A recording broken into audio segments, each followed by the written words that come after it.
বাঙালি খানায় সবাইকে স্বাগত জানাই।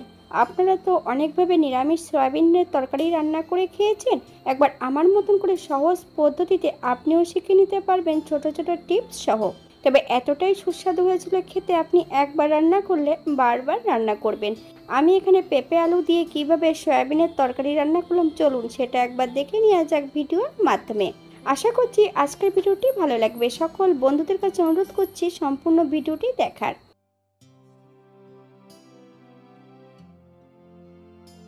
এখানে আমি আগের থেকে বেশ কিছুটা সয়াবিন সেদ্ধ করে রেখেছি।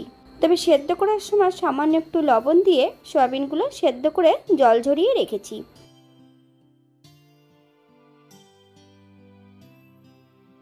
বেশ কিছুটা আগের থেকে সবজি কেটে রেখেছি, আলু, পেঁপে আর একটা টমেটো। তবে পেঁপে আর আলুর সাইজটা বেশ একই রেখেছি।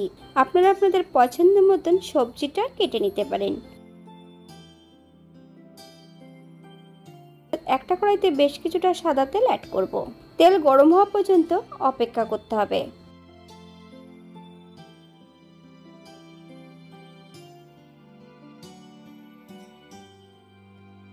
সামান্য একটু লবণ আর হলুদ গুঁড়ো দিয়ে আলু আর পেঁপেগুলোকে বেশ ভালো করে ভেজে নিতে হবে।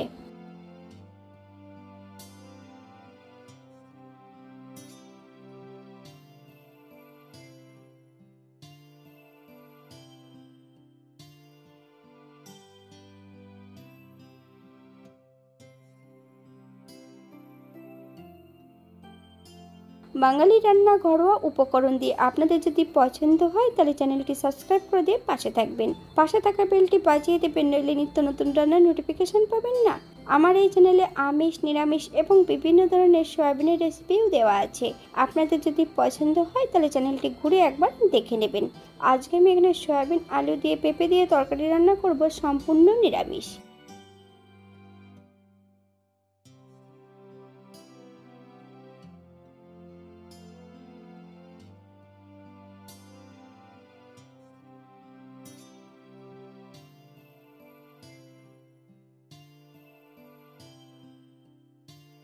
আলু, পেঁপে ভাজার মাঝপথে সম্পূর্ণ সেদ্ধ করা সয়াবিনগুলো অ্যাড করতে হবে।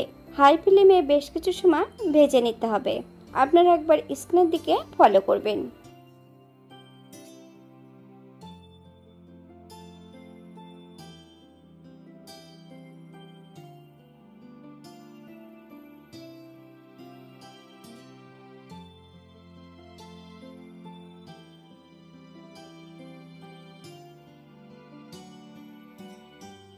হাফ চামচ চিনি, আপনারা যদি পছন্দ করেন তাহলে পরিমাণে বাড়িয়ে দিতে পারেন।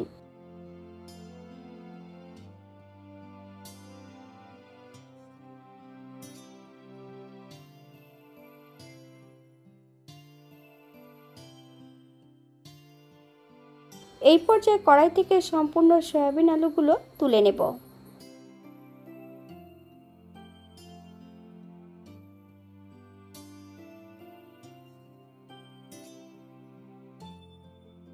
একই কড়াইতে বেশ কিছুটা সর্ষের তেল অ্যাড করব। আমি রান্নাটি করছি সর্ষের তেলে। আপনারা এখানে সাদা তেল দিয়েও এটা রান্নাটা করে নিতে পারেন। তেল গরম হওয়া পর্যন্ত অপেক্ষা করতে হবে। ফোড়নে রেখেছি সাদা জিরে। ফোড়নটা হওয়ার জন্য 30 সেকেন্ড সময় দিতে হবে।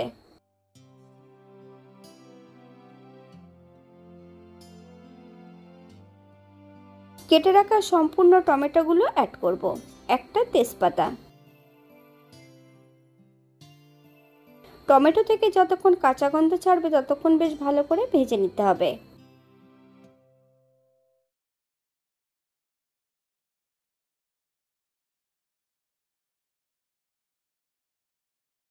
আজকের রান্নাটি করব সম্পূর্ণ বাটা মশলায়, তাই আগের থেকে আমি এখানে বেশ কিছুটা মশলা বেটে নিয়েছি। জিরে আর ধনে বাটা 1 চামচ, 1 চামচ শুকনো লঙ্কা বাটা, হাফ চামচ আদা বাটা। মশলাটা বেশ 2 থেকে 3 মিনিটের মতন ভেজে নিতে হবে।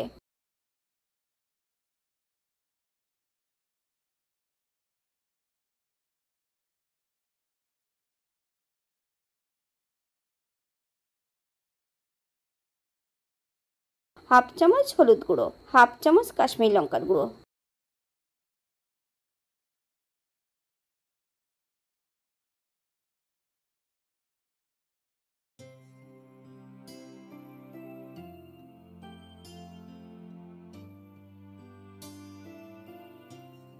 মশলা কষানোর জন্য এখানে সামান্য একটু জল অ্যাড করব।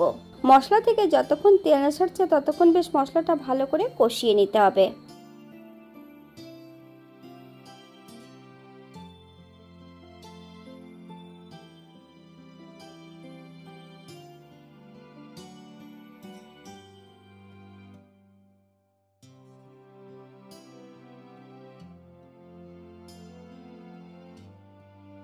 পাঁচ ছটা কাজু বাদাম আর 2 চামচ পোস্ত মিহি করে বেটে নিয়েছি। মিডিয়াম আঁচে বেশ মশলা সহ ভালো করে কষিয়ে নিতে হবে।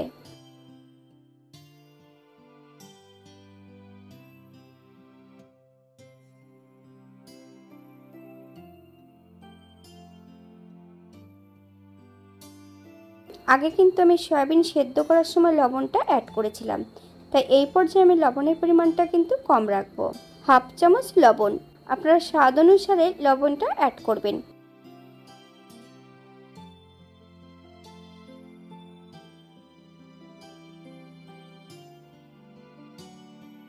বেশ কিছুটা টক দইয়ের আগের থেকে জল ঝরিয়ে নিয়েছি। সম্পূর্ণ টক দইটা বেশ ভালো করে ফেটিয়ে নেব। গ্যাসের ফ্লেমটা লোতে রেখে সম্পূর্ণ টক দইটা অ্যাড করতে হবে। লো ফ্লেমে 3 থেকে 4 মিনিটের মতন মশলাটা ভালো করে কষিয়ে নিতে হবে।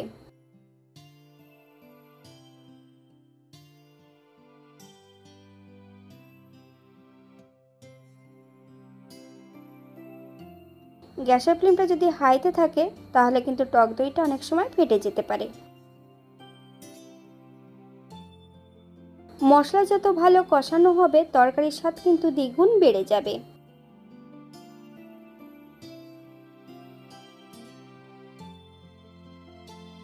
ভেজে রাখা আলু সয়াবিনগুলো অ্যাড করে দেব। মিডিয়াম আঁচে 5 থেকে 7 মিনিটের মতন মশলা সহ বেশ ভালো করে কষিয়ে নিতে হবে।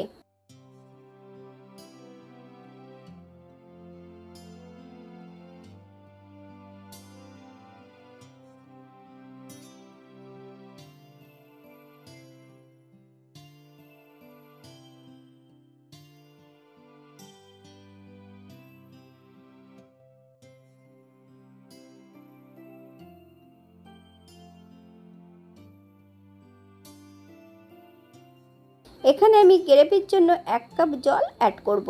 আপনাদের যতটা গ্রেভির প্রয়োজন আপনারা ততটা জল অ্যাড করতে পারেন।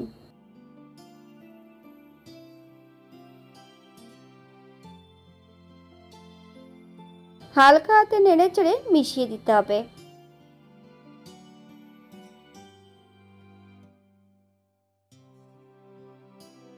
5 থেকে 7 মিনিটের জন্য ঢাকা দিয়ে রেখে দেব, যাতে পেঁপে আলুগুলো সেদ্ধ হয়ে যায়, অথবা যতক্ষণ সবজিগুলো সেদ্ধ না হচ্ছে ততক্ষণ ঢাকা দিয়ে রেখে দিতে হবে।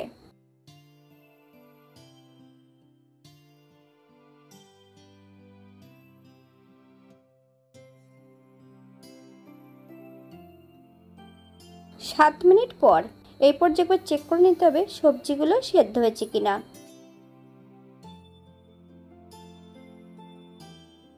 1 চামচ গরম মশলা বাটা, আপনারা যদি পছন্দ করেন তাহলে এখানে পরিমাণে বাড়িয়ে দিতে পারেন।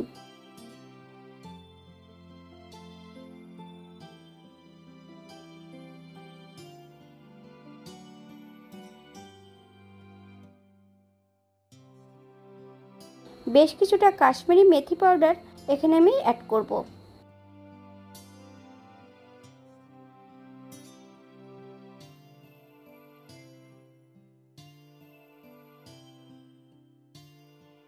দু চামচ ঘি, আপনারা যদি পছন্দ করেন তাহলে পরিমাণে বাড়িয়ে দিতে পারেন।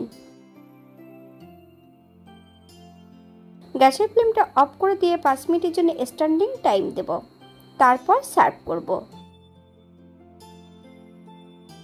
এটা দেখতে যেমন ভারী সুন্দর হয়েছিল, এটা গরম ভাতে, রুটি, পরোটা, লুচি সবকিছুর সঙ্গে অসম্ভব ভালো লাগবে। আপনারা বাড়িতে একবার একই পদ্ধতিতে বানিয়ে নেবেন।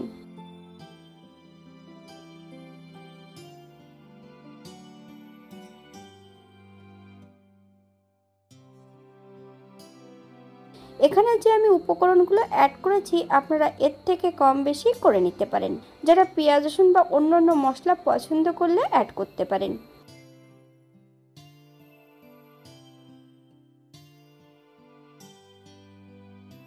আজকের ভিডিওটি এই পর্যন্ত। সবাই সুস্থ থাকবেন, ভালো থাকবেন। অন্যদিন নতুন রেসিপি নিয়ে আপনাদের সামনে আবার আমি হাজির হব। নতুন ও পুরনো সকল বন্ধুদের অসংখ্য ধন্যবাদ ভিডিওটি দেখার জন্য। হাতে যদি সময় থাকে তাহলে একটা লাইক, কমেন্ট, শেয়ার করবেন।